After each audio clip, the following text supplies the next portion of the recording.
Are your Windows AVI Capture API apps crashing due to the AVI Cap Library DLL? I'm Sophie Chen, a senior Windows support engineer, and I'm going to diagnose that error and fix it now. Before starting the manual troubleshooting for Avicap Library, you can find a diagnostic tool for a thorough environment check. This is the Avicap Library, the AVI Capture Library, a legacy unmanaged API used to capture video to AVI files. It manages the orchestration of video buffer data links from hardware capture sources and facilitates the rendering of visual capture manifests in localized software. Now that you're up to speed on the file's role, let's begin the repair process. To properly restore Avicap Library DLL, we must refresh both the software runtimes and hardware drivers, install the Microsoft DirectX end-user runtime for legacy DirectX compatibility, and update your GPU software if the file is part of your system's compute or graphics stack.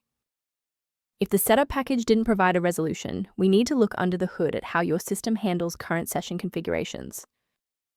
A standard restart allows the Windows bootloader to rescan your system directories and potentially recognize an unregistered Avicap library component. Before you go, bookmark this video or click the like button. This ensures the video stays in your library so you can finish the final steps as soon as you're back at your desktop. If you're still stuck after the reboot, stay with me. We're going to try a more targeted approach now. You can pause the video whenever you need to follow along. To fix persistent errors with integrated libraries, you must ensure a clean file sync, and you should use a dedicated uninstaller to remove the host program along with its registry keys. Following this with a fresh installation of your software components ensures that the DLL file is properly mapped for the host program to run. Why are we doing this? Well, residual registry entries can point the software to the wrong file path, and a complete removal ensures that the new installation is correctly indexed by the operating system. To ensure long-term stability, we should review the safety risks associated with unverified file sources. Ensure your personal information remains secure by avoiding third-party mirrors for Avicap Library DLL that lack the verification found in official system repair protocols.